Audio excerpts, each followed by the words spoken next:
Hey ladies and gentlemen, welcome back to the channel. As always, it is Nick here, back with your daily crypto news and analysis. And today we are going to be talking about Ripple and XRP, as well as the vast majority of crypto and finance.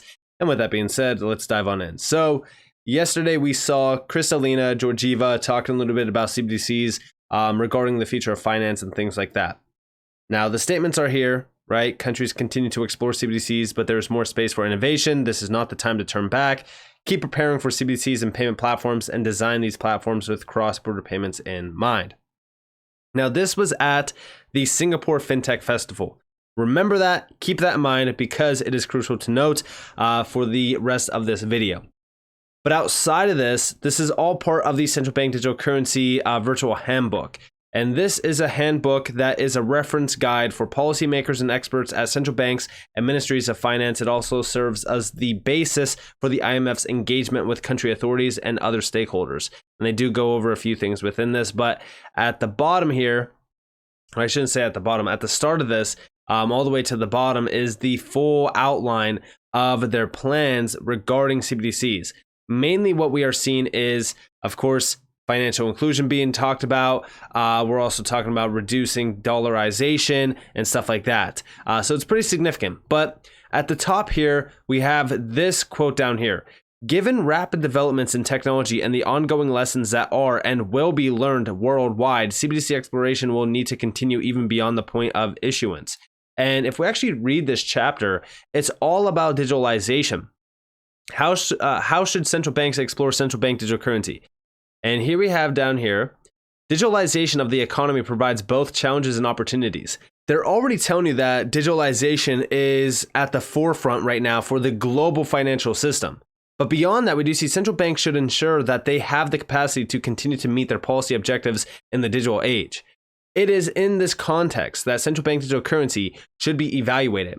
If designed appropriately, CBDCs could allow central banks to modernize payment systems and future-proof central bank money as the pace and shape of digitalization continues to evolve. However, the decision to proceed with a CBDC exploration and an eventual launch would need to be jurisdiction-specific, depending on the degree of digitalization of the economy, the legal and regulatory frameworks, and the central bank's internal capacity. And this is where this paper comes into play. It's basically serving as a guide or a framework for them. A phased and iterative approach could allow central banks to adjust the pace, scale, and scope of their CBDC projects as the domestic and international environment changes. So again, it's all around future-proofing the entire global financial system. But beyond this, it's significant to note that this was all announced at the Singapore Fintech Festival. Why is this significant? Well, let's go back to the Singapore Fintech Festival of November of 2018. We're talking 5 years ago now. Shout out to Web3 Judah for posting this.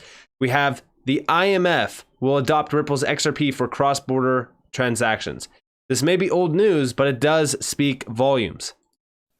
You want to take one? Go for it. The first one's for you. IMF. Do you see IMF holding crypto assets in the future? I did not put that up there. Remember, I'm from the legal department. I'm supposed to be very conservative about these things. I don't want to go into great details about Maybe I should take what the IMF is going to do. So there you guys have it, right?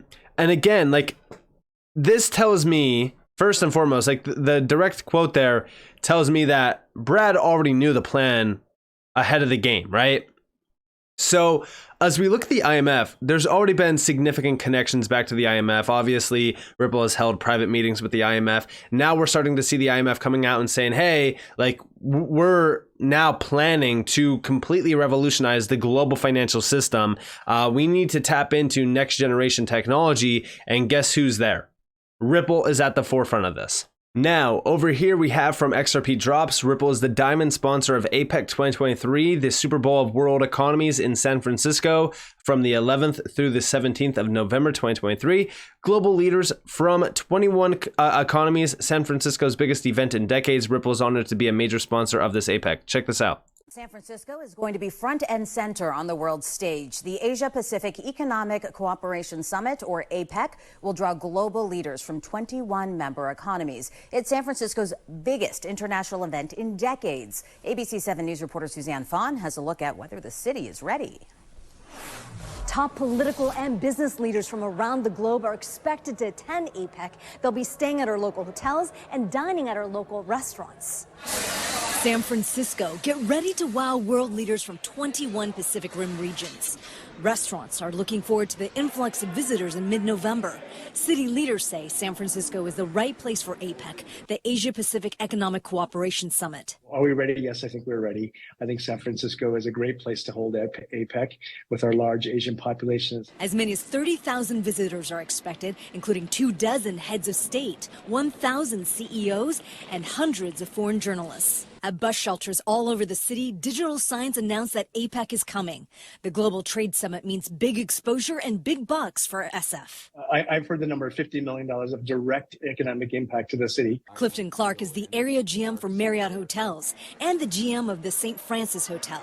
He says Dreamforce, which brought 43,000 people to San Francisco, was an important stepping stone. It was a great dress rehearsal for something like APEC. The hotels Clark oversees are packed with guests and staff for APEC. Many of the hotels have blocks with Secret Service, and a lot of the hotels have delegations too. We have groups of CEOs that will be staying with us. Clark says his hotels have been doing a lot to get ready. I've set up calls with our hotels on a weekly basis, starting next week, to discuss, the details of in-depth planning for security. When it comes to logistics for the global summit, we're working with the Secret Service, the White House, and the State Department. Expect thousands of extra officers, local, state, federal, arriving to help out. We're going to be crawling with law enforcement. As for concerns about San Francisco's homeless, drug use, and crime, we demonstrated that just last week with Dreamforce. We know how to produce an amazing show here, definitely in Moscone Center and definitely within the city of San Francisco. The mayor has a $10 million budget set aside to help pay for overtime for police and city employees. The city has a goal of raising $20 million additional dollars for APEC. It's raised more than $12 million so far, but the city's getting more help every day from private donors like Sutter Health. Some of that money will help host multiple events around the conference. The city of San Francisco is calling for 800 volunteers for APEC events. They'll be helping with credentialing, registering, and helping guests at the conference center. In San Francisco, Suzanne Fawn, ABC 7 News. So there you guys have it. So this is going to be a very, very large event, and Ripple is the diamond sponsor of this, which is absolutely insane to think about, because look at all of the major names that will be here. I mean, this is going to be one of the largest events, and beyond that, we actually already know that Janet L. Yellen, the Secretary of the Treasury, well, guess what? She was there. And she had some pretty big remarks regarding technology and economies around the world. We actually see that they're trying to tackle some of the major challenges that are facing these economies, and they want to modernize the overall system. But one key thing that I seen within this was down here, right? So, and today's finance ministers meeting allowed us to cement progress on key priorities, from monitoring macroeconomic and financial developments in the region and globally to advancing our approaches to regulation of digital assets, sustainable finance, and inclusive growth-oriented policies consistent with what I've called modern supply-side economies. So again, it seems as though they are pushing pretty quick on digital assets. Digital assets will play a vital role within this, and it's only a matter of time until we start to see some major changes happening. Another direct one as well is there's also commitment to continued work on the responsible development of digital assets, where many APEC economies are leading the way. We see increasing adoption of digital asset technologies across the region and note their potential to increase financial inclusion and reduce the cost of cross-border transactions. We also recognize that digital asset technologies carry risk, however, and appreciate the need for proper regulation and other policies to manage those risks. So again, they're getting ready with digital assets. I'm telling you guys right now, Ripple being the diamond host here is significant, considering the fact that cross-border payments and digital assets are obviously a spotlighted focus point around a lot of these major events. And this is from the Treasury, the Secretary of the Treasury. So when we look at this, this is significant. And we also even see that APEC is at the center of the global economy. Actions we take matter. And again, this is from Yellen. And even within this, they did mention the overall idea around, rapidly growing adoption for digital assets and their overall disruptive efficiencies behind this technology as well. So as we really kind of look at what's going on here, it seems as though we're paving the way to finally having regulations and adoption in mass from digital assets.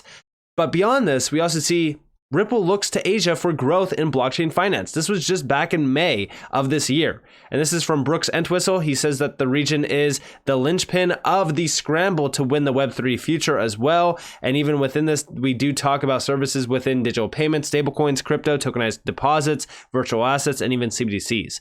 And the landscape is fast moving and confusing, but according to Ripple, the key battleground is now Asia. So Asia is the significant area to focus on, especially from Ripple's side. But also, I think that this major meeting, right, is a significant one to note, considering the fact that it seems as though APEC is the big deal, or I should say APAC, because this is regarding the APAC region, and we already know that Ripple has deepened its roots within the APAC region by obtaining an in-principle regulatory approval in Singapore just recently in June of this year as well. And if we scroll down, well, Singapore has long remained at the forefront of digital asset innovation, underpinning this new technology by providing clear, progressive regulation for innovators. Again, this probably got brought up in conversation at this meeting. I wouldn't be surprised. But also, there has been significant traction on the regulatory side of things with Ripple and even XRP. We know within the UAE, for an example, XRP has become a spotlighted digital asset. But also within the APAC region, Ripple's payment solution experienced massive growth in 2022, providing businesses and financial institutions with the ability to streamline their cross-border payments. Internally, Ripple's operations in the Singapore office strengthened as the number of employees doubled to support the growing demand in the region. So the demand for Ripple's products is growing significantly within the APAC region. And honestly, as we really kind of look at the future here, it's very bright for Ripple and even for XRP. But outside of this, we also seen some significant news regarding this meeting and also regarding some of the talking points. So first off, I'm going to give you guys this video that Ingrid posted. This is per Morgan Stanley chief Asia strategist. Singapore is a safe haven in a difficult global environment. Reminder, Ripple CLO Stuart Alderati will announce the financial infrastructure for the next decade at the Singapore Fintech Festival of this year. Yes, and that is true. We're going to be talking about that. But check this video out. Why are you bullish on Singapore? Well, Singapore is, I think, a safe haven in a difficult global environment. You mentioned that at the start of the interview. There are a lot of problems in the world, and it's the strongest sovereign that exists in the Asia region, we would say. And the currency is least likely to exhibit weakening in this difficult macro environment. So it's a kind of a ballast in the ship, as it were, in having an overweight Singapore. So there you guys have it. And beyond this, we also seen over here, reminder, Ripple CLO Stuart Alderati will announce the financial infrastructure for the next decade at the Singapore Fintech Festival.